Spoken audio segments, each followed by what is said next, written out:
आज के दिन हम लोग स्टार्ट करने वाले हैं नेक्स्ट जेएस को। अच्छा, इस कोर्स के अंदर नेक्स्ट जेएस हम जो है वो इस कोर्स के अंदर जो हमारे पास कोर्स आउटलाइन है उसके अंदर है क्या। सबसे पहले तो हम रिएक्ट के ऊपर अपना हाथ साफ करते हैं, ठीक है, और उसके बाद बिल्कुल क्विकली नेक्स्ट जेएस पढ़ते हैं। अच्छा, नेक्स्ट जेएस जो है वो कोई भी अलग चीज़ नहीं है। नेक्स्ट जेएस एक रिएक्ट पे बना हुआ ही फ्रेमवर्क है, ठीक है। मतलब सारा ये है कि नेक्स्ट जेएस है तो रिएक्ट ही, लेकिन कुछ एक्स्ट्रा फीचर्स के साथ। अगर मैं ये कहूँ तो गलत नहीं होगी बात। जो काम हमने अब तक रिएक्ट में किया, ठीक है, हमने जो हुक्स पढ़े, ठीक है, राउटिंग पढ़ी, ठीक है, और भी बहुत सारी चीज़ें पढ़ी, वो सारा काम नेक्स्ट जेएस में। मज़े की बात ये सिंटेक्स भी सेम है, ठीक है। मतलब जिस तरीके से आप यूज स्टेट बना रहे हो नेक्स्ट जेएस में भी आप बिल्कुल उसी तरीके से काम कर सकते हो, ठीक है। राउटिंग वगैरह के मामला थोड़े से अलग हैं, इस पर हम डिटेल में डिस्कस करेंगे इन पूरी 2 या 3 क्लासेस के अंदर। हम नेक्स्ट जेएस के अंदर वही चीज़ें पढ़ेंगे जो चीज़ें जो है वो रिएक्ट के अंदर या रिएक्ट से हटकर है, ठीक है। मैं आपको नेक्स्ट जेएस के अंदर रिएक्ट वाले मामला दोबारा नहीं पढ़ाऊंगा कि यूज स्टेट क्या होता है, यूज इफेक्ट क्या होता है, ये सब चीज़ें दोबारा नहीं पढ़ाऊंगा, ठीक है। नेक्स्ट जेएस के अंदर हम वो चीज़ें पढ़ेंगे जो रिएक्ट से हटकर है, ठीक है। सबसे पहली चीज़ तो ये है कि नेक्स्ट जेएस एक फ्रेमवर्क है, ठीक है, लाइब्रेरी नहीं है। सवाल मेरा ये है कि what is framework and what is library, difference क्या है इन दोनों में। मुझे ना जवाब चाहिए। मेरे सामने जो है ना वो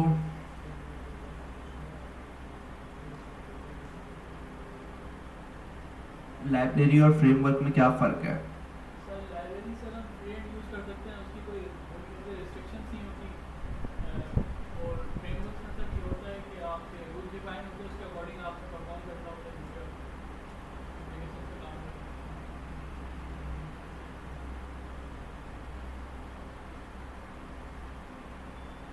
जी रमीज भाई।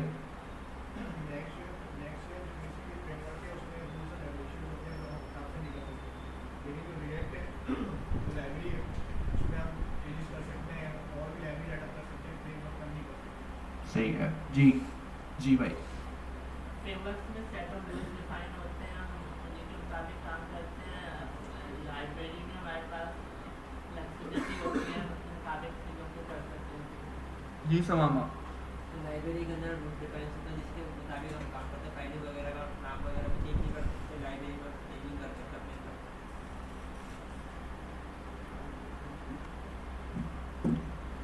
अच्छा, मैं लाइब्रेरी और फ्रेमवर्क को बिल्कुल आसान तरीके से ऐसे बताता हूँ। मैं कहता हूँ कि भाई फ्रेमवर्क्स के अंदर सेट ऑफ रूल्स डिफाइन होते हैं, लाइब्रेरी के अंदर सेट ऑफ रूल्स डिफाइन नहीं होते, ठीक है।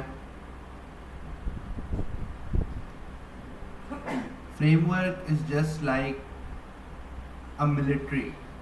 अगर आप मिलिट्री में हो तो आपके पास सेट ऑफ रूल्स हैं कि आपने ये कपड़े पहनने हैं, ये शूज़ पहनने हैं, इतने बजे सोना है, इतने बजे उठना है, ठीक है। पूरे आपकी डेली रूटीन डिफाइन है, ठीक है। इसी तरीके से जो सिविलियन लाइफ होती है वहाँ पे आप अपनी मर्ज़ी से ट्राउज़र पहन लो, कुछ भी पहन लो, कोई मसले की बात नहीं है, ठीक है। अपनी मर्ज़ी से सो, अपनी मर्ज़ी से उठो, ठीक है। सेट ऑफ रूल्स डिफाइन नहीं है, ठीक है। बहुत सारी लाइब्रेरियों के मिलके एक फ्रेमवर्क बनता है। बहुत सारी लाइब्रेरीज को मिलके क्या बनता है बेटा, एक फ्रेमवर्क। अच्छा, नेक्स्ट जेएस एक रिएक्ट पे बना हुआ फ्रेमवर्क है, ठीक है। नेक्स्ट जेएस का फ्रेमवर्क जो है वो आपको आउट ऑफ द बॉक्स बहुत सारी चीज़ें प्रोवाइड करता है। जैसे कि नेक्स्ट जेएस कहता है कि यार नॉर्मली रिएक्ट में क्या होता है कि हम जो है वो सिंपल सिर्फ और सिर्फ जो है वो फ्रंट एंड लिख रहे होते हैं। हम यही बात करते हैं कि कॉम्प्लेक्स फ्रंट एंड बनाने के लिए हम रिएक्ट का इस्तेमाल करते हैं। नेक्स्ट जेएस कहता है कि मैं आपको फ्रंट एंड तो लिखने दूंगा, साथ ही साथ आप नेक्स्ट जेएस के अंदर भी सर्वर भी लिख सकते हैं, यानी बैक एंड भी लिख सकते हैं। नेक्स्ट जेएस के अंदर आप क्या लिख सकते हैं भाई, ये पूरा फ्रेमवर्क है जिसके अंदर आप एक फुल स्टैक एप्लीकेशन बना सकते हैं। बेटा लैपटॉप इस्तेमाल नहीं करो दौरान क्लास में। ये एक पूरा फ्रेमवर्क है जिसको यूज़ करते हुए आप एक पूरी एप्लीकेशन बना सकते हैं। वो अलग बात है कि डेवलपर्स नेक्स्ट.जेएस पे सर्वर लिखना पसंद नहीं करते, ठीक है। कुछ लोग कहते हैं कि यार छोटी एप्लीकेशन है तो नेक्स्ट.जेएस पे लिख दो सर्वर, लेकिन बड़ी एप्लीकेशन का पसंद यही किया जाता है कि सर्वर अलग से ही हो। साथ ही साथ रिएक्ट के अंदर ना कुछ प्रॉब्लम्स थी, ठीक है। नेक्स्ट.जेएस उन प्रॉब्लम्स का सॉल्यूशन लेके आया हमारे पास। सबसे अच्छा, नेक्स्ट.जेएस की ओवरऑल अप्रोच जो है ना वो है ऑप्टिमाइजेशन की, कि आप अपनी एप्लीकेशन को किस तरीके से ऑप्टिमाइज कर सकते हैं, ठीक है। उनकी अप्रोच ही शुरू दिन से वो यही मंजन बेचते हुए आ रहे हैं कि जो है ना आप अपनी एप्लीकेशन को किस तरीके से ऑप्टिमाइज कर सकते हैं, ठीक है। रिएक्ट के अंदर कुछ मसले थे, नेक्स्ट.जेएस उन मसलों का सॉल्यूशन लेके आया। मार्केट में नेक्स्ट.जेएस काफ़ी टाइम से है, ठीक है, लेकिन इसको ज़्यादा हाइप जो मिली है ना वो नेक्स्ट.जेएस के 13 वर्जन के बाद मिली है, ठीक है। बहुत पहले से है नेक्स्ट.जेएस मार्केट में, ठीक है, लेकिन इसको ज़्यादा हाइप जो मिली है ना वो आज से तकरीबन 2 साल पहले मिली है, 1.5-2 साल पहले मिली है, 1.5 साल पहले मिली है, ठीक है। अच्छा, जब हम लोगों ने सलानी से पढ़ा था उस वक्त ना हमें नेक्स्ट.जेएस नहीं पढ़ाई गई थी, और जैसे ही हमारा कोर्स कंप्लीट हुआ था 2022 के मिड में, ठीक है, आई थिंक 2023 के स्टार्ट में या मिड में जो है वो नेक्स्ट.जेएस 13 आ गया था, और ना मार्केट को इसने बहुत जल्दी ग्रैब कर लिया था, ठीक है। मतलब हर बंदा, हर डेवलपर नेक्स्ट.जेएस कर रहा था, ठीक है। अच्छा, उस वक्त ना मार्केट में कोई अच्छा ट्यूटोरियल नहीं था नेक्स्ट.जेएस का, और अच्छा मुझे लगता है अभी भी यूट्यूब पे कोई नेक्स्ट.जेएस का ना नस्ली ट्यूटोरियल मौजूद नहीं है। ये मसला ये नेक्स्ट.जेएस में ना बहुत जल्दी चेंजेस आती गई, तो जो अच्छे ट्यूटोरियल मौजूद भी हैं तो वो नेक्स्ट.जेएस के पुराने वर्जन में बने हुए हैं, ठीक है, जिसमें सर्वर साइड प्रॉप और स्टैटिक साइड प्रॉप वगैरह है जो कि अब यूज़ नहीं होते। इन्होंने कहानी बहुत ज़्यादा आसान कर दी अब, ठीक है। तो मैंने पर्सनली ज़िंदगी में पहली दफ़ा नेक्स्ट.जेएस पढ़ा है इनकी अपनी डॉक्यूमेंटेशन से, ठीक है। मैंने पूरा नेक्स्ट.जेएस इनकी अपनी डॉक्यूमेंटेशन से ही पढ़ा है, ठीक है। मैंने कोई ट्यूटोरियल नहीं देखा, कुछ भी नहीं देखा। बात समझ आ रही है? किसी भी लाइब्रेरी और फ्रेमवर्क को पढ़ने का सबसे अच्छा तरीका उसकी अपनी डॉक्यूमेंटेशन होती है, ठीक है। अपना हमें असल में मसला ये, हमें आदत है वीडियोस की, ठीक है। वो जब तक बैठ के सामने बंदा हिंदी में या उर्दू में नहीं समझा रहा होता ना, हमें चीज़ें समझ नहीं आती।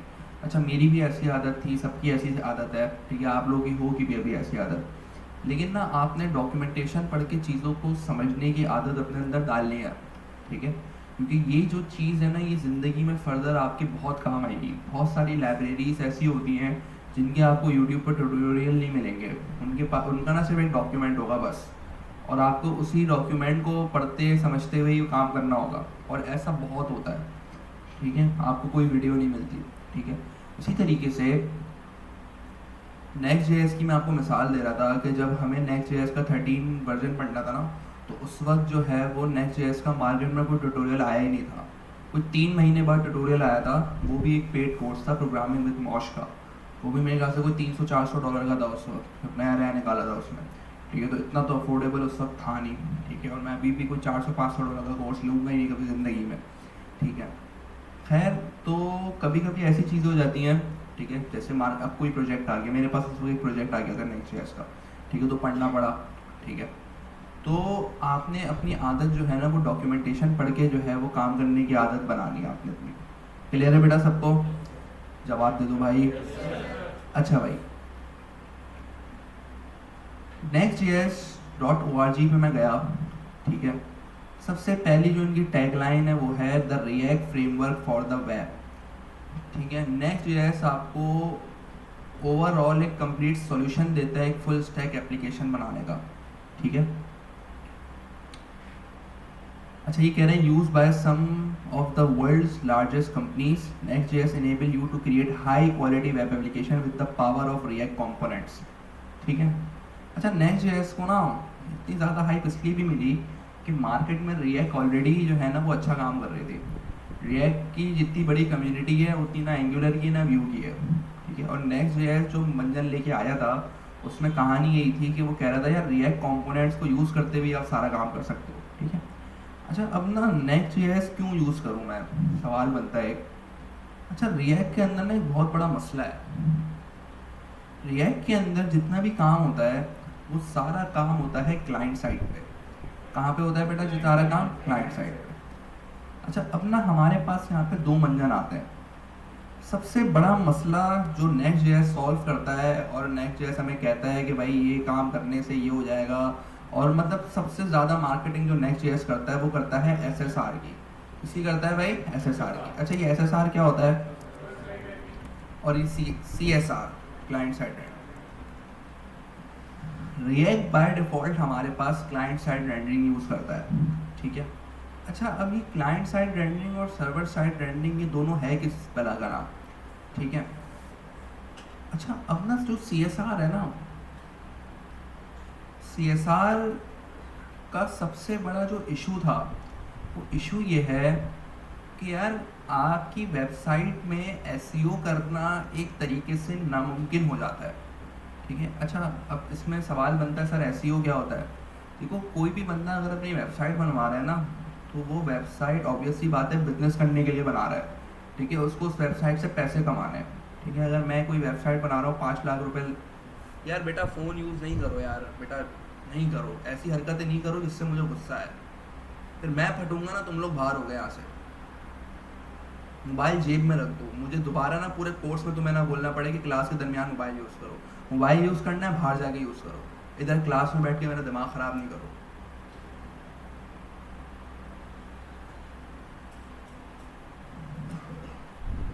अच्छा, मैं क्या बात कर रहा था? क्लाइंट साइड रेंडरिंग की। हाँ, क्लाइंट साइड रेंडरिंग का जो सबसे बड़ा मसला था ना वो एसईओ का था। मैं आपको बता रहा था कि यार कोई भी बंदा अगर वेबसाइट बनवाता है, ठीक है, ऑब्वियसली बात है उसका मेन गोल उस वेबसाइट से बिजनेस करना है। ऐसा ही है ना, मतलब मैं अगर एक वेबसाइट पर 5 लाख रुपए लगा रहा हूँ तो मैं उससे वही एक्सपेक्ट करूँगा कि मुझे वो रिटर्न दे या प्रॉफिट दे, कुछ भी दे। बिजनेस के लिए, बिजनेस माइंड ऑफ व्यू से जो है मैं एक वेबसाइट क्रिएट कर रहा हूँ। अच्छा, जब सीएसआर हो रहा होता है ना, यानी क्लाइंट साइड रेंडरिंग हो रही होती है, तो उस पे यानी रिएक्ट एप्लीकेशन में एसईओ करना एक तरीके से नामुमकिन हो जाता है। अच्छा, एसईओ है क्या? एसईओ एक डिजिटल मार्केटिंग की टर्म है, सर्च इंजन ऑप्टिमाइजेशन बोलते हैं इसको। तो कहानी क्या है कि भाई अगर मैं कोई भी कीवर्ड्स गूगल पे लिखता हूँ, मिसाल के तौर पे मैंने लिखा भाई शूज़, ठीक है, मैंने लिखा शूज़। जैसे ही मैं एंटर करूँगा, दुनिया में लाखों करोड़ों ब्रांड्स हैं शूज़ के। कितने ब्रांड है भाई मेरे पास? लाखों करोड़ों ब्रांड्स हैं शूज़ के। लेकिन मेरे पास सबसे टॉप पे कौन सा आ रहा है भाई? लामा रिटेल, ठीक है। दूसरे नंबर पे कौन सा आ रहा है भाई? ये कुछ आ रहा है भाई। तीसरे नंबर पे कौन आ रहा है भाई? फ्यूलर आ रहा है। समझ रहे हो? हालांकि पूरी दुनिया में क्या, पाकिस्तान में ही हजारों ब्रांड्स हैं शूज़ के, लेकिन तीसरे नंबर पे कौन सा आ रहा है भाई? ये जो तीसरे नंबर पे फ्यूलर आ रहा है ना, ये आ रहा है एसईओ की वजह से। किस वजह से आ रहा है? एसईओ की वजह से। रिएक्ट की एप्लीकेशन के अंदर एसईओ एक तरीके से नामुमकिन हो गई थी, ठीक है। क्यों नामुमकिन हो गई थी? क्योंकि जो आपका गूगल है, देखो एसईओ पूरी डिपेंड करती है आपकी वेबसाइट के कंटेंट पे। आप जितना वेबसाइट पर कंटेंट लिखोगे, कितने अच्छे तरीके से लिंक्स लगाओगे, ये सब कहानी होती है। ये सब डिजिटल मार्केटिंग के कोर्सेज होते हैं ना, उसके अंदर आप यही सारी चीज़ें पढ़ रहे होते हो कि आप अपनी वेबसाइट को किस तरीके से मार्केट कर सकते हो, ठीक है। अच्छा, रिएक्ट का मसला क्या था? रिएक्ट ओवरऑल था ही क्लाइंट साइड रेंडरिंग पे। अच्छा, क्लाइंट साइड रेंडरिंग का मतलब क्या होता है? हम कोई भी रिएक्ट की एप्लीकेशन बनाते थे, जब मिसाल के तौर पे कोई ब्लॉगिंग ऐप बताओ अपनी, कोई ब्लॉगिंग ऐप का यूआरएल दो अपनी, कोई भी दे दो। क्या? BA/_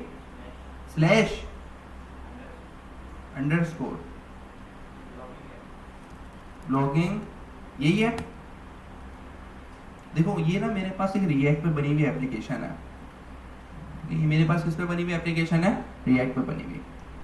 जब मैं इसका सोर्स कोड देखने जाता हूँ ना व्यू पेज सोर्स में, यहाँ पे मेरे पास इसका देखो कोई भी कोड नहीं आ रहा, यहाँ पे मेरे पास इसका कोई भी कोड नहीं आ रहा। इसी तरीके से मैं अगर मिसाल के तौर पे, अच्छा यार ये तो नहीं, खैर सिंपल इसकी वेबसाइट खोल लेता हूँ, ठीक है। जब मैं ये वाली वेबसाइट खोलता हूँ और इसका व्यू पेज सोर्स करता हूँ, तो मेरे पास यहाँ पे पूरी कहानी आ रही है कोड की।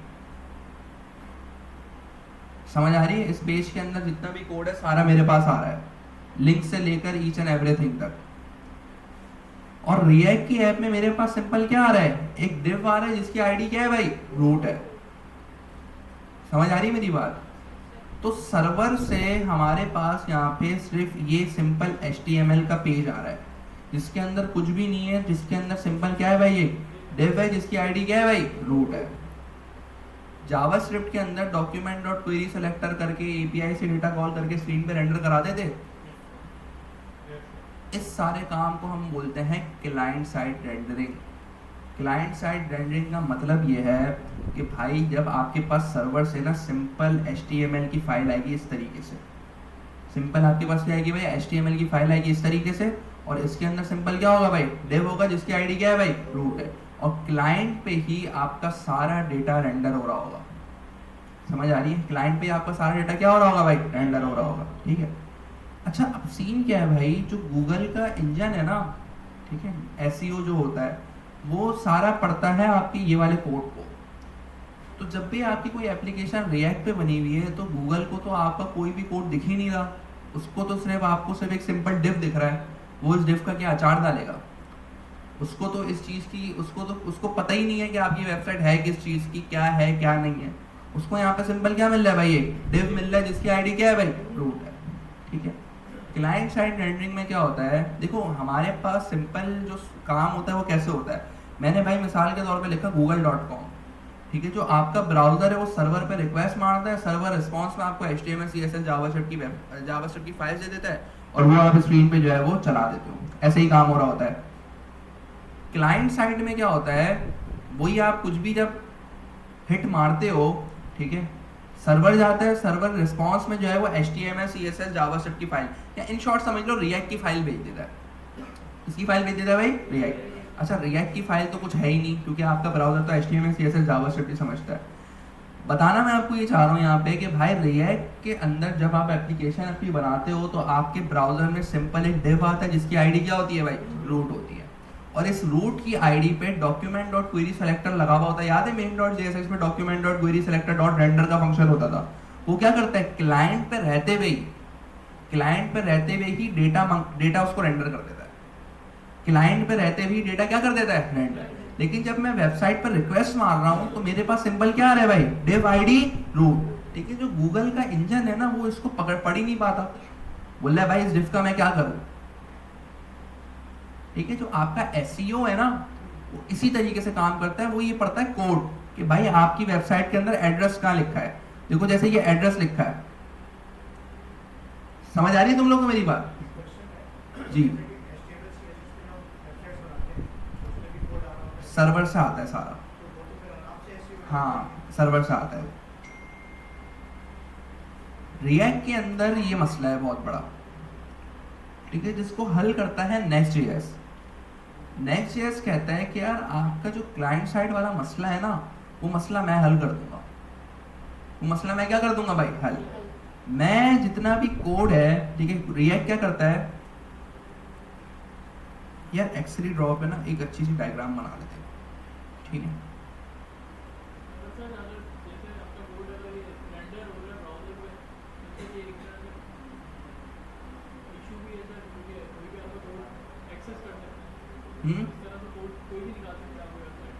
इस पे बात करते हैं।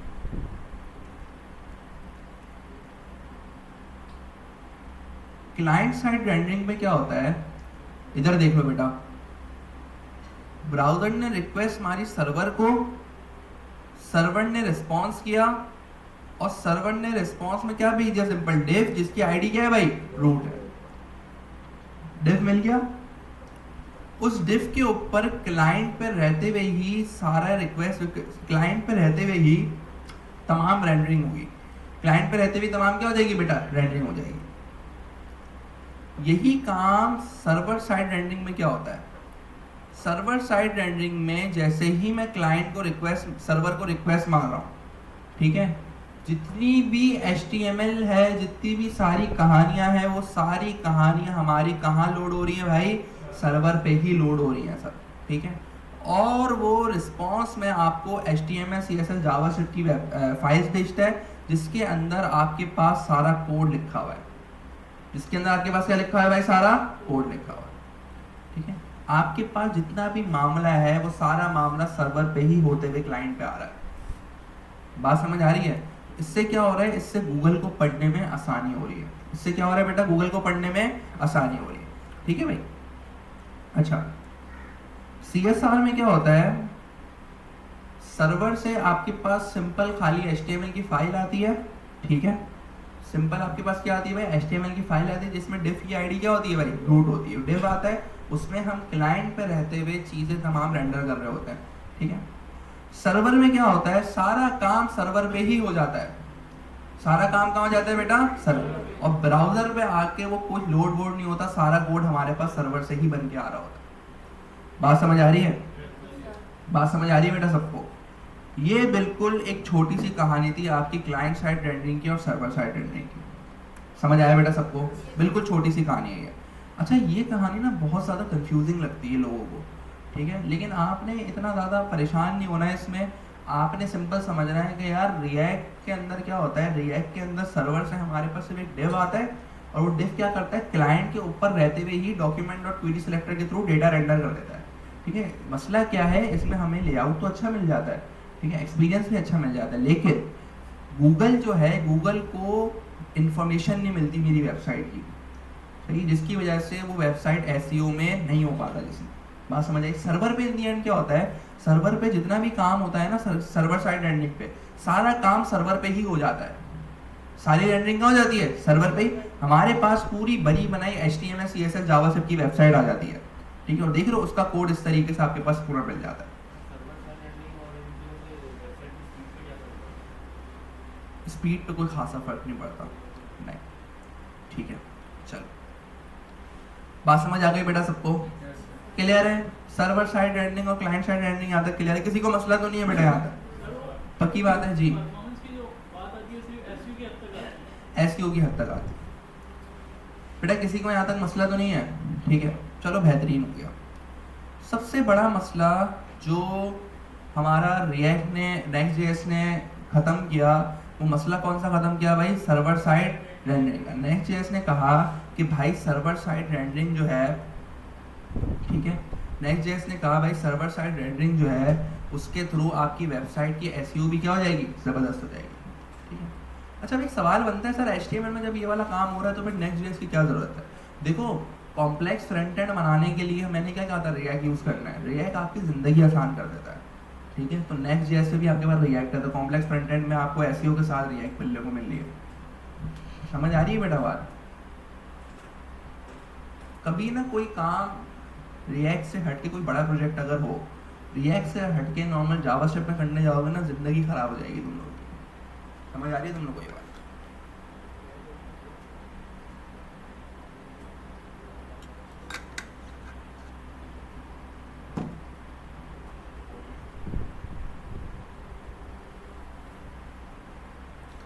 अच्छा भाई, सबसे बड़ा मसला जो नेक्स्ट.जेएस हल कर रहा था वो सर्वर साइड रेंडरिंग और क्लाइंट साइड रेंडरिंग ही कर रहा था।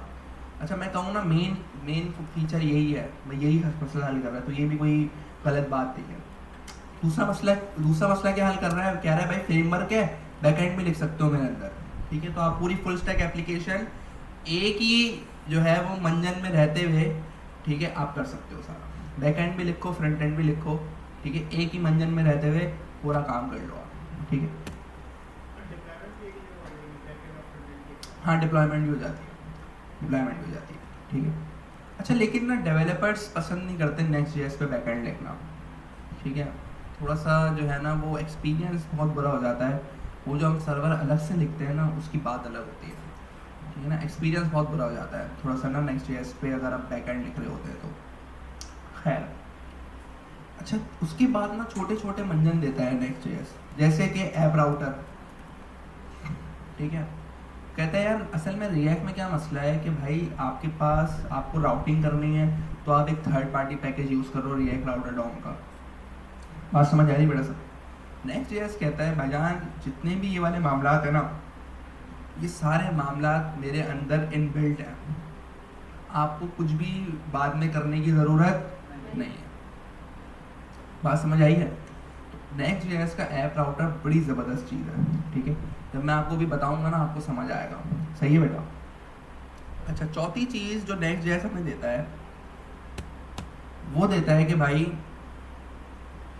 इमेज का कंपोनेंट, जिस पे इन्होंने काफ़ी ज़्यादा पैसा लगाया, ठीक है, और काफ़ी ज़्यादा इसकी मार्केटिंग की है। अच्छा, मैंने आपको शुरू में ही बताया नेक्स्ट जेएस का जो ओवरऑल फोकस है ना वो ऑप्टिमाइजेशन पे है। किस पे बेटा नेक्स्ट जेएस का ओवरऑल फोकस? ऑप्टिमाइजेशन पे। नेक्स्ट जेएस कहता है कि यार असल में मसला क्या है कि भाई हमारी वेबसाइट के ऊपर जो है ना जो इमेजेस यूज़ हो रही हैं, एक एक इमेज 10-10 MB की है, 5-5 MB की है, ठीक है ना। तो कहते हैं यार जब हम वेबसाइट को लोड कर रहे होते हैं ना, इमेज को लोड होने में थोड़ा सा टाइम लग जाता है, ठीक है। वो कहते हैं यार आप एक काम करो, आप ना मेरा इमेज का कंपोनेंट यूज़ करो, ठीक है, मैं ना उसको ऑप्टिमाइज कर दूंगा। अच्छा, कैसे ऑप्टिमाइज करूंगा? कहता है यार मैं ना इमेज की क्वालिटी कम कर दूंगा, उसको स्क्रीन पे शो करा दूंगा पहले, और फर्दर जाके इमेज की क्वालिटी बढ़ा दूंगा, ठीक है।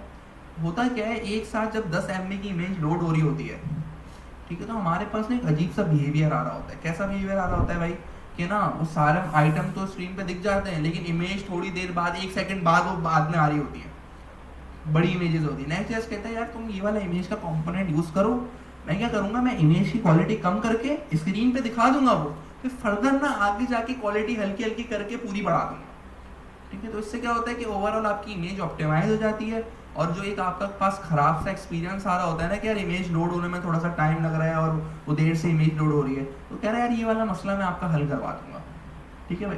तो इस पे इमेज के कंपोनेंट में इन्होंने काफ़ी ज़्यादा, इनफैक्ट मैं कहूँ ना कि 13 से पहले ना ये इमेज के कंपोनेंट पे ही इट गए हुए थे कि यार हमारा इमेज का कंपोनेंट है भाई, ठीक है। तो ये इनका इनबिल्ट एक फीचर है जिसको करते हुए ये काम कर रहे होते हैं, सही है भाई।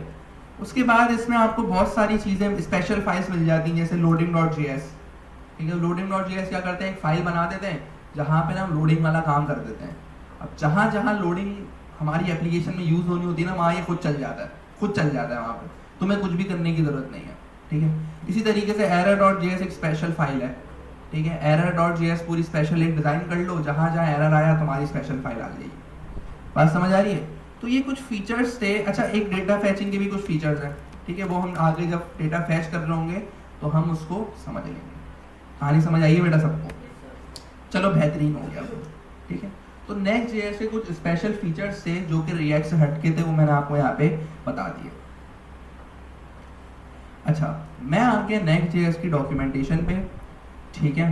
What is next JS? तो यहाँ पे कहानी लिखी हुई है, full stack framework US, you can use react component to build user interfaces and next.js additional features and optimizations। देखो इन्होंने यहाँ पे भी मेंशन किया हुआ है, ठीक है, कि भाई है ये पूरी रिएक्ट ही, ठीक है। नेक्स्ट.js आप यूज करो एडिशनल फीचर्स के लिए, server side rendering, client side rendering, ये सब, ठीक है। और साथ ही साथ किसके लिए भाई? ऑप्टिमाइजेशन। नेक्स्ट.js की पूरी जो अपनी इनकी जो वो है ना मंजन है, वो कहते हैं ऑप्टिमाइजेशन पे उनका फोकस है सारा, ठीक है भाई। आप अपनी एप्लीकेशन को किस तरीके से बेहतर ऑप्टिमाइज कर सकते हो, ठीक है भाई। अच्छा, मेन फीचर्स ये बता रहे हैं भाई, राउटिंग है, रेंडरिंग है, डेटा फैचिंग है, स्टाइलिंग है, ऑप्टिमाइजेशन है, टाइप स्क्रिप्ट है, ठीक है भाई। तो देखो ऑप्टिमाइजेशन में कह रहे हैं भाई इमेजेस की ऑप्टिमाइजेशन, फॉन्ट की ऑप्टिमाइजेशन, सही है, और भी मंजन बता रहे हैं। अच्छा, ये ना बिल्ट इन आपको टाइप स्क्रिप्ट की सपोर्ट देता है, ठीक है ना।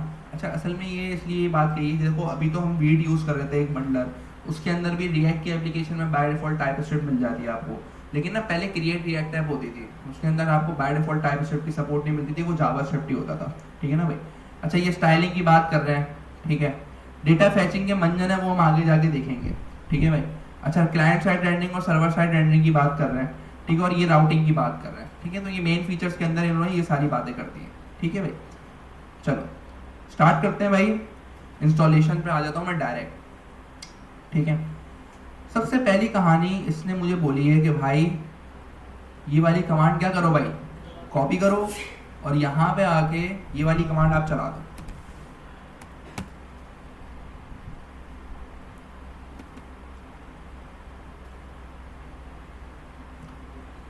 मैं यस बोलता हूँ इसको, ठीक है भाई। बोल रहा है प्रोजेक्ट का नेम क्या रखना है, मैं बोलता हूँ भाई प्रोजेक्ट का नेम रखो हेलो वर्ल्ड।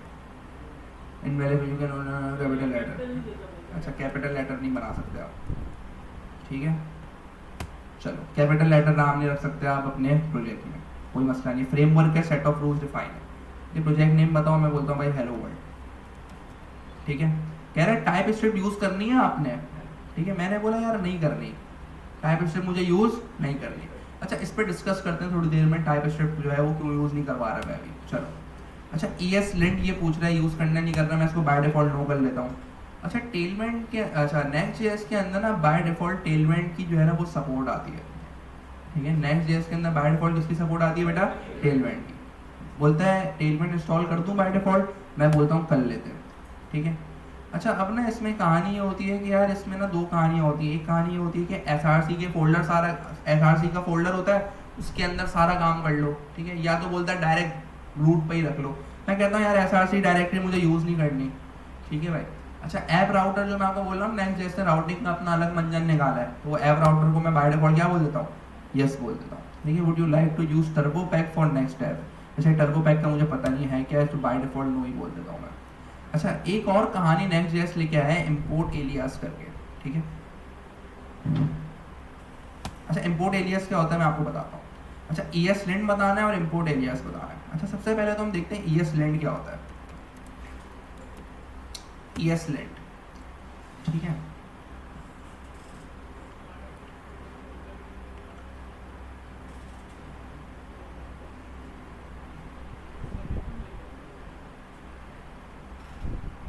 अच्छा, ESLint ये कहते हैं find and fix problems in your JavaScript code, ठीक है। यार इसका ना ESLint की कहानी ये होती है सिंपल, ठीक है। ये कहते हैं कि भाई जावास्क्रिप्ट के कोड के अंदर बाय डिफॉल्ट अगर कोई आप ऐसा काम कर देते हो, ठीक है, तो वो आपको ना सजेशंस दे देता है, ठीक है। फिक्स प्रॉब्लम वाली कहानी थी। इसका मुझे सही यूज़ केस अभी याद नहीं है, मैं भूल गया यार, ठीक है। इसका काम यही होता है कि जावास्क्रिप्ट का जो आपका कोड होता है ना, उसमें कोई भी इश्यूज आते हैं तो उसको वो फिक्स कर देता है। फिक्स करने की सजेशन आ रही होती है, बेटर प्रैक्टिसेस की, ठीक है ना, कि भाई ये कंडीशन जो है वो आपने अलग अलग बनाई है, इसको आप एक करके भी बना सकते हो। खैर इसी तरीके की कहानी है। हाँ, इम्पोर्ट एलियास क्या होता है? इम्पोर्ट एलियास क्या होता है? ये जब एप्लीकेशन बन जाएगी फिर आपको समझ आएगा। होता क्या है, हमारे पास ना बन भी गई थी एप्लीकेशन, एप्लीकेशन हमारी बन गई। खैर, इम्पोर्ट एलियास क्या होता है? इम्पोर्ट एलियास क्या होता है कि यार देखो हमारी एप्लीकेशन है, उसके अंदर नेस्टेड फोल्डर्स है, ठीक है। अब मिसाल के तौर पे मुझे ना पब्लिक के फोल्डर से ऐप के फोल्डर में जाना है, तो मैं क्या करूँगा, डॉट डॉट स्लैश फिर ऐप के फोल्डर में, फिर ऐप के। अब मिसाल के तौर पे मैं ऐप के फोल्डर में कहीं नेस्टेड फोल्डर में हूँ, ठीक है, और मुझे पब्लिक के फोल्डर में जाना है, तो मैं क्या करूँगा, बैक पे आऊँगा, ठीक है। वो कहता है यार आप जितनी दफ़ा बैक पे आओगे आपको बैक पे आने की ज़रूरत नहीं है, आप सिंपल @ लिखोगे ना तो आप रूट पे आ जाओगे। आप पूरी एप्लीकेशन में कहीं भी हो, आप @ लिखोगे ना आप रूट पे आ जाओगे। बस इम्पोर्ट एलियास की ये कहानी है। बात समझ आ रही है बेटा सबको? चल, कोड स्पेस डॉट करता हूं मैं इसको, ठीक है। जैसे ही मैं कोड स्पेस डॉट करता हूं मेरे पास जो है वो यहाँ पे प्रोजेक्ट खुल जाता है।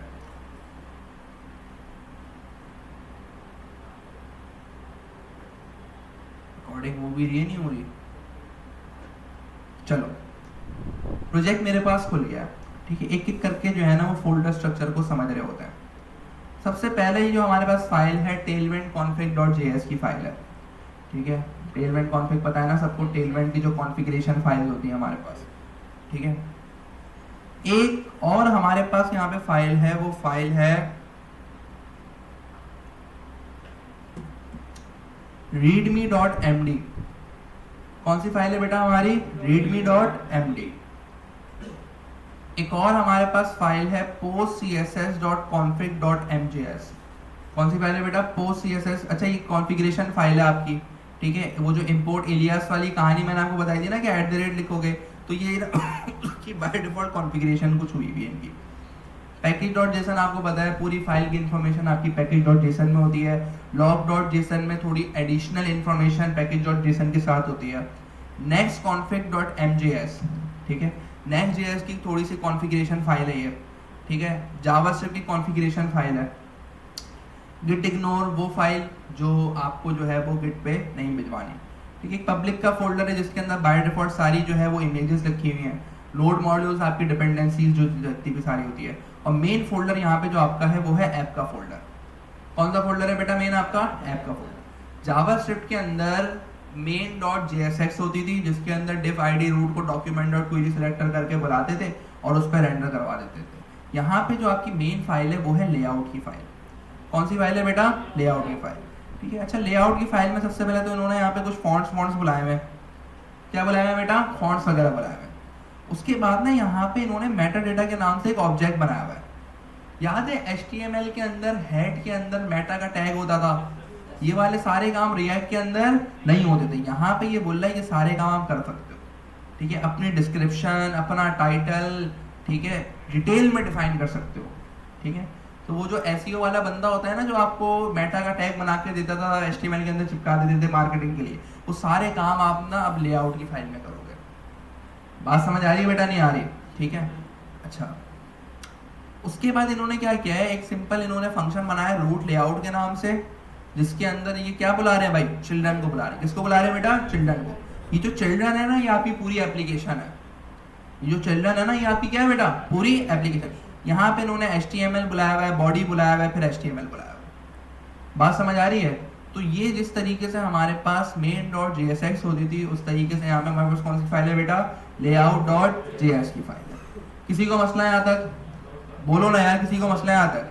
page.jsx क्या है भाई? page.jsx बाय डिफॉल्ट हमारी app.jsx होती थी वहाँ पे।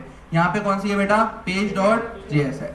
ठीक है, अच्छा यहाँ पे मैं कुछ भी नहीं करता। ठीक है, मैं देख लेता हूँ यहाँ पे स्क्रिप्ट कौन सी यूज हुई हुई है। डेव की स्क्रिप्ट यूज हुई हुई है। ठीक है, मैं बोलता हूँ भाई npm run dev। क्या बोलता हूँ बेटा मैं? npm run dev। Simple npm run dev बोलूंगा तो लोकल होस्ट 3000 पे मेरा प्रोजेक्ट स्टार्ट हो जाएगा। लोकल होस्ट 3000 में मेरा क्या हो जाएगा बेटा? प्रोजेक्ट स्टार्ट हो जाएगा।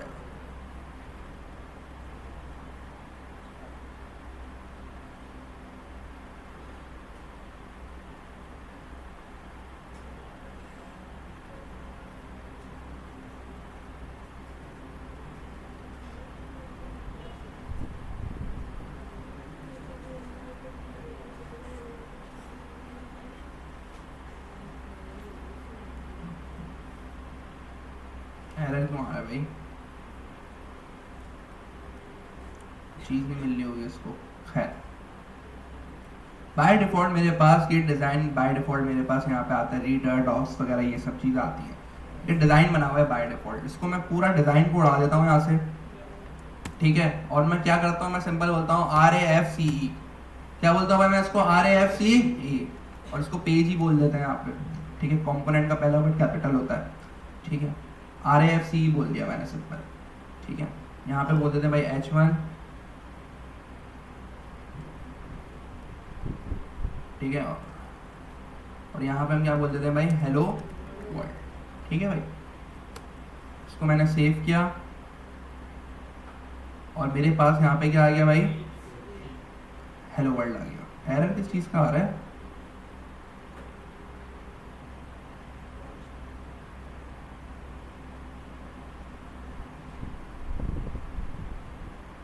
डेटा जो यानी कौन सा एरर आ रहा है?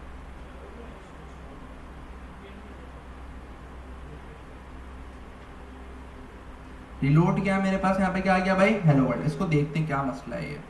ठीक है, क्या कह रहे हो? यूज स्टैक, एक मिनट। लेआउट के अंदर या तो कोई चीज़ इंपोर्ट होके सही काम नहीं कर रही। ठीक है ना, फॉन्ट इन्होंने बाय डिफॉल्ट चेंज किया हुआ है यहाँ पे, इस वजह से भी इशू आ सकता है। ठीक है, खैर देखते हैं इसको। ठीक है, मैंने यहाँ पे सिंपल हेलो वर्ल्ड लगा दिया है।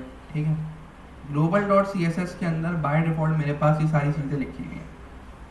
ठीक है भाई, चलो यहाँ पे हमारा Next.js का हेलो वर्ल्ड होता है कंप्लीट। क्या होता है बेटा? Next.js का हेलो वर्ल्ड कंप्लीट हो गया। 100% attributes of the server rendered HTML did not match the client properties. This won't be patched up. This can happen if a server side running client component used.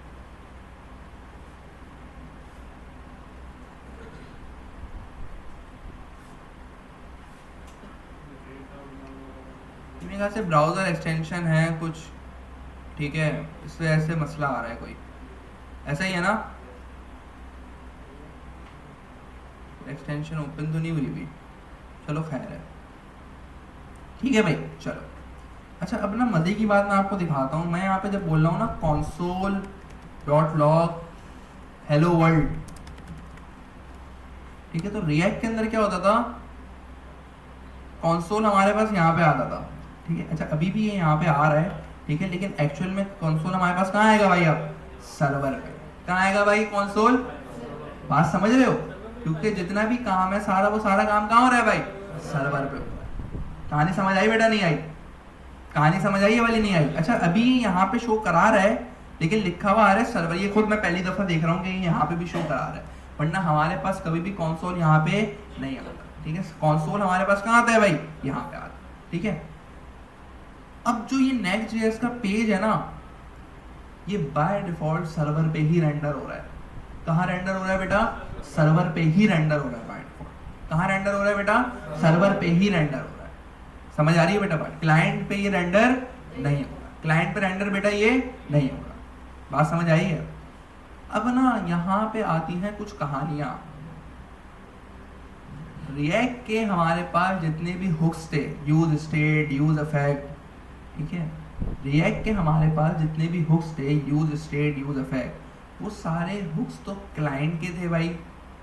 किसके थे भाई, तो by default तो server side पे मैं ये वाले सारे हुक यूज नहीं कर सकता, सारे हुक यूज नहीं कर सकता। ये वाली कहानी समझ आई है भाई। क्लाइंट रिएक्ट के जितने भी हुक थे बाय डिफॉल्ट, वो सारे तो क्लाइंट साइड के थे ना भाई, यूज स्टेट हो गए, वो सारे तो क्लाइंट पे काम, जैसे भाई कंपोनेंट जैसे ही क्लाइंट पे माउंट हो गया, ये वाला काम करवा देना, समझ रहे हो। यूजर जैसे इंटरेक्ट कर रहा है किसी चीज पे, हर जगह की स्टेट चेंज करा दो, ये सारा काम तो क्लाइंट का था ना, सर्वर पे तो इस तरीके का कोई भी काम नहीं है। समझ आ रही है बात। अच्छा Next.js कहता है बाय डिफॉल्ट आपने ये वाला काम किया है ना, ये वाला सारा काम मैं रखूंगा सर्वर पे। कहाँ रखूंगा भाई, सारा काम कैसे होगा भाई, सर्वर साइड रेंडरिंग पे होगा। अच्छा अब मैं बोलता हूँ यार ये है तो सर्वर, लेकिन यहाँ पे ना मैं यूज स्टेट का हुक लगा के देखता हूँ। क्या करता हूँ भाई, मैं यूज स्टेट का हुक लगा के देखता हूँ।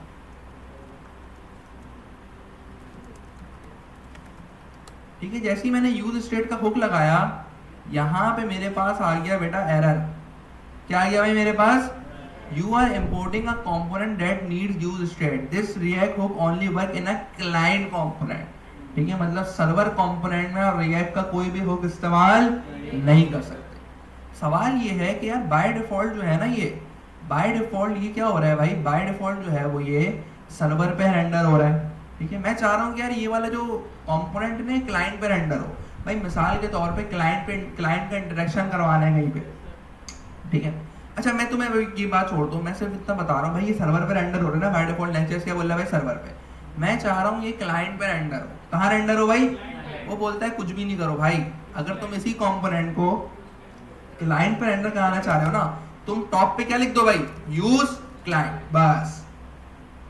अब क्या होगा, ये पूरा कंपोनेंट क्लाइंट साइड पे रेंडर होगा। कहाँ रेंडर होगा भाई, क्लाइंट साइड पे। आ जाओ भाई, मैंने इसको रिलोड किया भाई, ठीक है, एरर अभी भी आ रहा है मेरे पास, ठीक है, लेकिन ये कंपोनेंट मेरे पास कहाँ रेंडर हो रहा है भाई, अब क्लाइंट पे। अच्छा चला के देख लेते हैं, कंसोल चला के देख लेते हैं भाई, हेलो वर्ल्ड। ठीक है, मेरे पास हेलो वर्ल्ड कहाँ आया भाई, क्लाइंट पे आया। कहाँ आया भाई हेलो वर्ल्ड मेरे पास, क्लाइंट, बोलो ना यार, क्लाइंट पे आया मेरे पास। देख रहे हो बेटा, और सर्वर पे मेरे पास हेलो वर्ल्ड नहीं आया, आया तो है वैसे, नहीं आया है, पुराना है ये। ठीक है भाई, कहानी समझ आई बेटा सबको यहाँ तक, बोलते क्यों नहीं हो यार। चलो भाई बेहतरीन हो गया यहाँ तक। अच्छा अब यहाँ पे इसका मतलब यूज स्टेट भी यूज कर सकता हूँ, ठीक है, बिल्कुल सही तरीके से यूज स्टेट काम कर रही है यहाँ पे, सही है ना भाई। अच्छा ये मेरे ख्याल से ना एरर आप लोगों का नहीं आएगा, मेरी किसी एक्सटेंशन की वजह से एरर आ रहा है, हो ही नहीं रही, क्लाइंट साइड हो रही है। क्यों, क्योंकि ना मैंने यहाँ पे यूज क्लाइंट लिख दिया है। हाँ यहाँ पे अब तुम्हारा ये वाला कंपोनेंट ना क्लाइंट पे रेंडर होगा। ठीक है, देखो अपना कहानी है, कहाँ पे क्लाइंट यूज करना है, कहाँ पे सर्वर यूज करना है। नहीं नहीं नहीं नहीं, देखो अब मैं तुम्हें बताता हूँ कहानी क्या है इसकी। देखो ये ना बड़ा कंफ्यूजिंग सवाल है सर, कहाँ पे क्लाइंट साइड रेंडरिंग यूज करें, कहाँ पे सर्वर साइड रेंडरिंग यूज करें, क्योंकि Next.js के अंदर तो आप दोनों काम कर सकते हैं, कि क्लाइंट पे भी जा सकते हैं और सर्वर पे भी जा सकते हैं। जहाँ पे क्लाइंट का इंटरेक्शन हो रहा होगा, जहाँ पे क्लाइंट का क्या हो रहा होगा बेटा, इंटरेक्शन हो रहा होगा, वहाँ पे आप यूज़ करेंगे यूज़ क्लाइंट का, यानी क्लाइंट साइड ऑर्डिनेट का। कहाँ पे क्लाइंट का इंटरेक्शन होगा? मिसाल के तौर पे भाई तुमने फॉर्म फील्ड्स बनाई है, ठीक है, फॉर्म फील्ड्स में क्या हो रहा है? क्लाइंट का इंटरेक्शन हो रहा है। अबे हो रहा है नहीं हो रहा है इंटरेक्शन, ठीक है। मिसाल के तौर पे जो है वो फॉर्म फील्ड्स तुमने बना ली, तुम जो है ना यूजर से कोई ड्रैग एंड ड्रॉप वाला काम करा रहे हो, क्लाइंट का इंटरेक्शन यहाँ पे भी हो रहा है भाई, समझ रहे हो? यहाँ पे क्या हो रहा है भाई? क्लाइंट का इंटरेक्शन हो रहा है। समझ आ रही है बेटा मेरी बात? तो यहाँ पे तुम क्या यूज करोगे भाई? Client side rendering. Where to use CSR और SSR इन Next.js? हाँ, ये मीडियम आ गया। Next.js की अपनी डॉक्यूमेंटेशन में ना इसके बारे में बड़ी अच्छी कहानी लिखी हुई थी।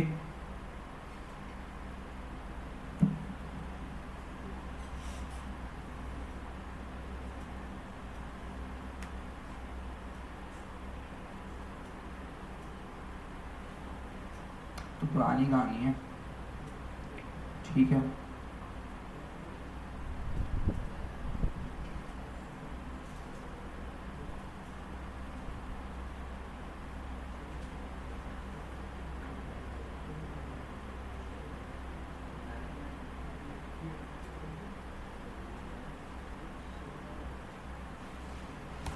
अच्छा यार वो पेज अभी मुझे मिल नहीं रहा है, ठीक है।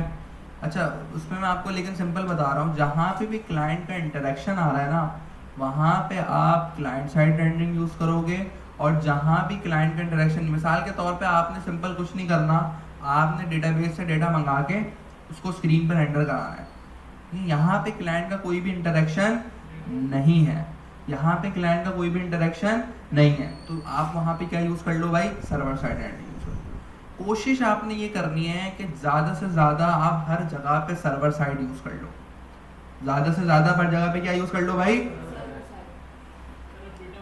अब ना बटन पे ऑन क्लिक का जो हम इवेंट लगाते हैं, अब ऑन क्लिक भी जो है, ऑन क्लिक भी क्या है भाई? क्लाइंट साइड है भाई। बात समझ आ रही है? क्लाइंट का इंटरेक्शन हो रहा है, तो बाय डिफॉल्ट यहाँ पे बटन पे ऑन क्लिक भी काम सर्वर साइड के अंदर नहीं करेगा। लेकिन क्या एक बटन लगाने के लिए हम पूरे कंपोनेंट को सर्वर साइड रेंडरिंग पे ले जाएं? है भाई? बोलो भाई। मैं कह रहा हूं भाई, मेरे पास ना एक कंपोनेंट है, मेरे पास 100 लाइनों का कोड लिखा हुआ है यहाँ पे, और एक सिंपल बटन है। एक सिंपल क्या है भाई? अच्छा यार इसको ना बाय डिफॉल्ट हम यहाँ से JSX कर देते हैं। एक ना सिंपल मेरे पास बटन है, मेरे पास सिंपल क्या है बेटा? एक सिंपल बटन है। अब इस बटन पे अगर मुझे ऑन क्लिक लगाना है, तो क्या इस सिंगल बटन के लिए मैं पूरे कंपोनेंट को यूज क्लाइंट कर दूं क्या? ये बैड प्रैक्टिस मानी जाती है Next.js में। ये वाली बात समझ आई नहीं आई? ये इतनी इंपॉर्टेंट बात समझा रहा हूँ, वो बाहर पानी पी रहा है।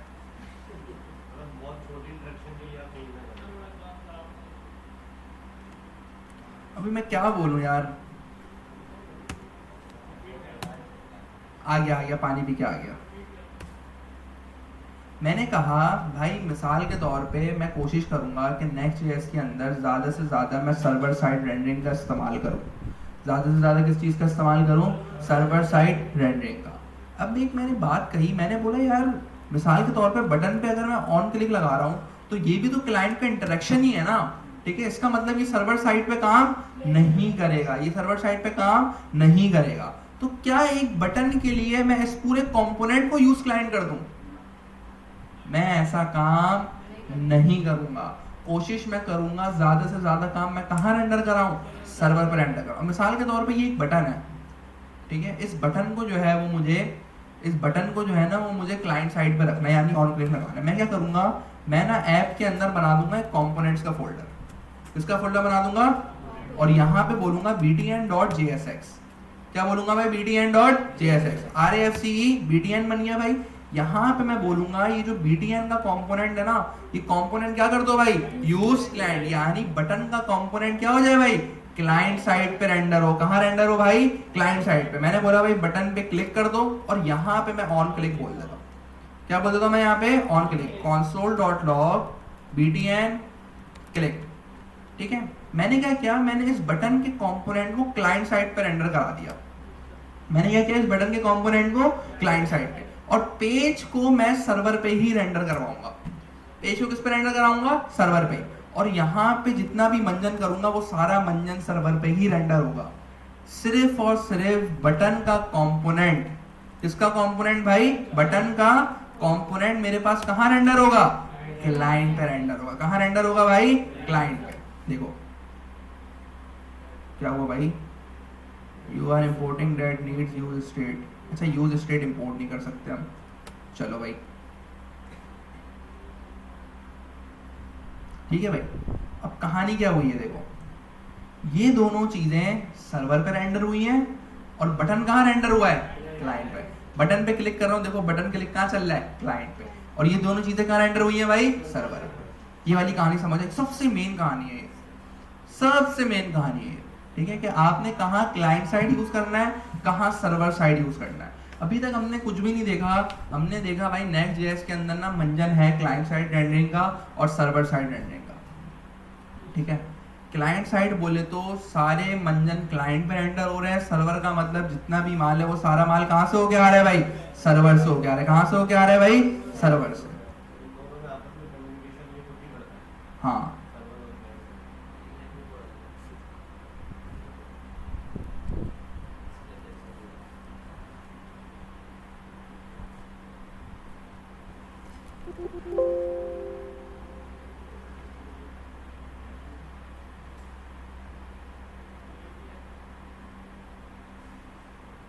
यार इसको मैं फॉर्मेट कैसे कर सकता हूँ, कोड फॉर्मेट नहीं हो रहा बाय डिफॉल्ट ना। लेकिन खैर मैं आपको ये बता रहा हूँ कि भाई अब कहानी क्या हो रही है, दोनों चीजें हमारे पास किसका आ रही है भाई, सर्वर पे, और ये बटन किसका आ रहा है भाई, क्लाइंट का। कहानी क्लियर है बेटा, यहाँ तक सबको बोलो ना यार, यहाँ तक क्लियर है सबको कहानी, चलो बेहतरीन हो गया। मुझे उम्मीद है क्लाइंट साइड रेंडरिंग और सर्वर साइड रेंडरिंग तुम लोग को अब समझ आ गई होगी। ऐसा ही है ना, क्लाइंट साइड रेंडरिंग और सर्वर साइड रेंडरिंग तुम लोग को अब समझ आ गई होगी, ठीक है। चलो अब देखते हैं कहानी, देखते हैं। अब एरर जहर लग रहा है मुझे अभी फिलहाल ये वाला ना, चलो सर ये जो एक छोटा सा कंपोनेंट का बटन का अपने क्लाइंट साइड पे रेंडर करवा दिया और सिंपल यूजर साइड चलाना है, डेटा फैच होके आएगा। तो सर मेन फाइल में अगले जो मैं काम यहाँ पे कर रहा हूँ ना वो डेटा फैचिंग का ही कर रहा हूँ, कि भाई सर्वर साइड पे मैं डेटा किस तरीके से फैच कर सकता हूँ। समझ आ रही है बात। अच्छा अब क्लाइंट पे हम क्या करते थे, हम बोलते थे भाई ये कंपोनेंट जैसे ही माउंट हो जाए ना तो तुम डेटा क्या कर लो, फैच कर लो और स्क्रीन पे रेंडर करा दो। क्लाइंट पे ये वाला काम करते थे। सर्वर में तो यूज इफेक्ट में चला ही नहीं सकता, सर्वर पे यूज इफेक्ट चला सकता हूँ मैं, यहाँ पे बना दूंगा सिंपल एक एसिंग फंक्शन।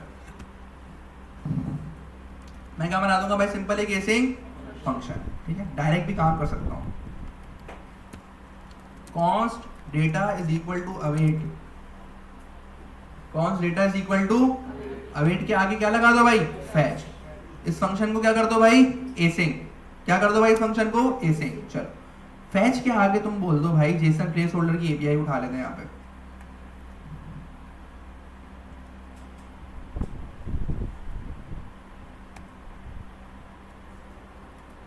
ठीक है, इसको बोलते हैं भाई यूजर्स। सही है भाई। Const response is equal to await data dot JSON console dot log response. Use effect लगाया कहीं पे, ऊपर यूज क्लाइंट है, डेटा मेरे पास सर्वर पे आ गया। डेटा कहाँ गया भाई, सर्वर पे आ गया भाई, डेटा सर्वर पे आया है मेरे पास। अबे भाई क्लाइंट पे आया डेटा, डेटा मेरे पास सर्वर पे आया है। यूज इफेक्ट की जरूरत है यहाँ पे भाई, क्योंकि रेंडरिंग तो सर्वर साइड हो रही है ना। यूज इफेक्ट क्या करता है, कंपोनेंट क्लाइंट पे जैसे ही माउंट हो तो ये वाला काम कर दो। मैंने बोला कंपोनेंट तो करना ही नहीं है, माउंट वाउंट की तो कहानी नहीं है। मैंने बोला भाई एपीआई तू सर्वर पे ही कॉल कर, मुझे HTML की एक फाइल ले दे जिसमें सारा डेटा स्क्रीन पे क्या हो भाई, रेंडर। बात समझ आ रही है। तो ये कर क्या रहा है, ये कर रहा है, बोल रहा है भाईजान सर्वर पे ही एपीआई कॉल कर दी और सर्वर पे ही डेटा बुलवा दिया। रेंडर कराना है, रेंडर भी सर्वर पे ही करा दिया। HTML को प्रॉपर H1 टैग के साथ डेटा मिल जाएगा क्लाइंट। समझ आई बात। चलो इसको रेंडर कराते हैं। रेंडर कराने के लिए मैंने बोला भाई कुछ भी नहीं है, ये जो डेटा है ना, डेटा नहीं है, रिस्पॉन्स है। ये जो रिस्पॉन्स है इस पे चला दो तुम मैप। क्या चला दो भाई इस पे तुम, मैप। आइटम मिल गया, रिटर्न कर दो। क्या रिटर्न कर दो भाई? h1 रिटर्न कर दो। क्या रिटर्न कर दो भाई? h1। की के अंदर दे दो भाई आइटम डॉट id। क्या दे दो की के अंदर? आइटम डॉट, और यहां पे दे दो आइटम डॉट नेम। सही ना भाई? डेटा में यही मिलता है ना, आइटम डॉट id मिलता है और आइटम डॉट नेम मिलता है। इसको सेव किया मैंने, इसको मैंने क्या किया भाई? सेव। स्क्रीन पे आ गए भाई खुद ब खुद? अबे आ गए स्क्रीन पे? मजे की बात यह है कि ये क्लाइंट से ही होके आया हमारे पास।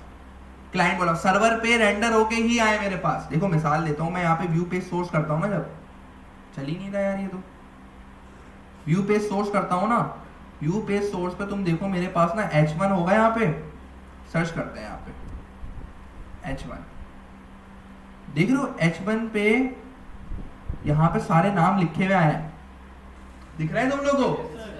इसने क्या किया? इसने सर्वर पे ही रेंडर कर दिया और बनी बनाई HTML क्लाइंट को भेज दी। बोला क्लाइंट पे तुम्हें कुछ भी करने की जरूरत, तुम्हें बना बनाया मैं भेज रहा हूँ, तुम उसको स्क्रीन पे रेंडर करा दो, स्क्रीन पे दिखा दो बस।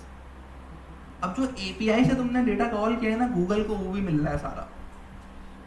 समझ आइए बात? इसने क्या किया? सर्वर पे ही API कॉल की है और इसने HTML को, क्लाइंट को पूरी एक HTML बना के दे दी है जिसके अंदर डेटा सारा मौजूद है। अच्छा, यही काम मैं यूज क्लाइंट पे करता, अगर मैं बोलता भाई यूज क्लाइंट पे कर दो ये वाला काम, ठीक है? अब यूज क्लाइंट पे ना मुझे यहाँ पे प्रॉपर यूज इफेक्ट वगैरह लगाना पड़ेगा, ठीक है? तो एक काम करते हैं, नया कंपोनेंट बनाते हैं भाई, client डॉट JSX। ऐसा नहीं करते, ठीक है? हम एक काम करते हैं, हम इसी को यूज क्लाइंट बनाते हैं, ठीक है? मैं यहाँ पे बोलता हूँ भाई RAFCE, ठीक है? टॉप पे क्या बोल दो भाई? यूज क्लाइंट, ठीक है भाई? अच्छा, यहाँ पे मैं लगाता हूँ यूज इफेक्ट, ठीक है भाई? और यहाँ पे मैं डेटा करा लेता हूँ कॉल, इसी तरीके से बुला लेता हूँ async फंक्शन,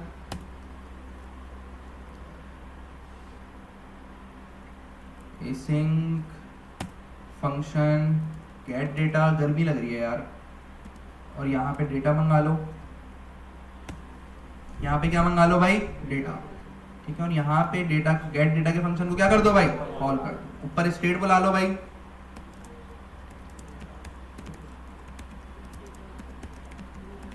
बाय डिफॉल्ट ये क्या है भाई? नल है। गर्मी लग रही है, एसी तेज करो, ठीक है भाई? और यहाँ पे मैं बोल देता हूँ कंसोल के साथ साथ सेट डेटा करा दो रिस्पॉन्स।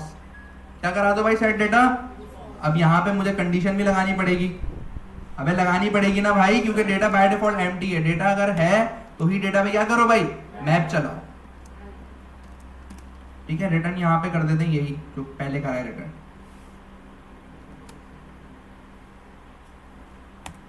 ठीक है? और यहाँ पे एल्स के अंदर बोल देते हैं भाई h1 के अंदर बोल दो लोडिंग,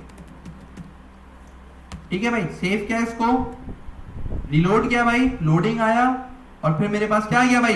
डेटा आ गया।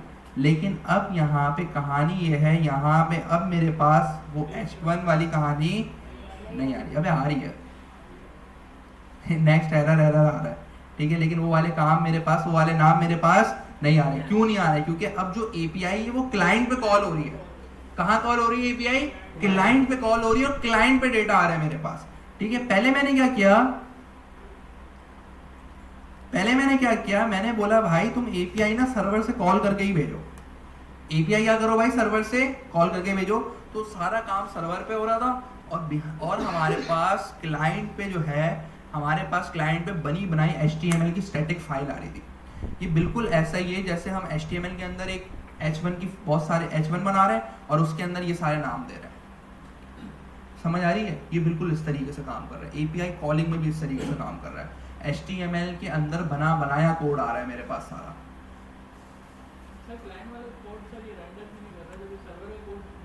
क्लाइंट वाला कोड भी तो रेंडर करा है स्क्रीन पे, व्यू पेज सोर्स पे नहीं कर रही है। अबे भाई तो व्यू देखो, रिएक्ट की एप्लीकेशन की क्या कहानी थी? एक डिव था, देखो व्यू पेज सोर्स के अंदर तुम्हारे पास जो चीज सर्वर से आई है ना वो आएगी सिर्फ, समझ? सर्वर से जो चीज आएगी वो आएगी। सर्वर से रिएक्ट में सिर्फ डिव आ रहा था एक, और क्लाइंट पे सब रेंडर हो रहा था। अब यही कहानी हमने यहाँ पे करके देखी। हमने API एक क्लाइंट पे करके देखी, एक सर्वर पे करके देखी, ठीक है? क्लाइंट वाली API हमारे पास व्यू पेज सोर्स के अंदर डेटा नहीं, H1 आया ही नहीं, और सर्वर पे जो हमने करा, सर्वर पे ये सारी कहानी होगी हमारे पास स्क्रीन पे रेंडर होगी। बात समझ आई ये वाली? अच्छा, दो कहानी हमने है ना, आज हमने कुछ भी नहीं पढ़ा, आज हमने सिर्फ क्लाइंट साइड रेंडरिंग और सर्वर साइड रेंडरिंग पढ़ी है, और इसके अलावा हमने कुछ भी नहीं पढ़ा आज, वरना आज राउटिंग में मैं पढ़ा दूंगा, मुझे मसला नहीं है, ठीक है। लेकिन आज हमने सिर्फ क्या पढ़ा है, सर्वर साइड रेंडरिंग और क्लाइंट साइड रेंडरिंग। इस चीज को तुमने बहुत अच्छे तरीके से समझना है, ठीक है। यार मुझे ना पता नहीं क्यों वो वाला डॉक्यूमेंट नहीं मिल रहा है, रिकॉर्डिंग मैंने बंद कर दी, मैंने कुछ भी नहीं बताया, मैंने ये बताया कि भाई कहाँ पे क्लाइंट साइड रेंडरिंग यूज करनी है, कहाँ पे सर्वर साइड रेंडरिंग यूज करनी है, ठीक है बेटा।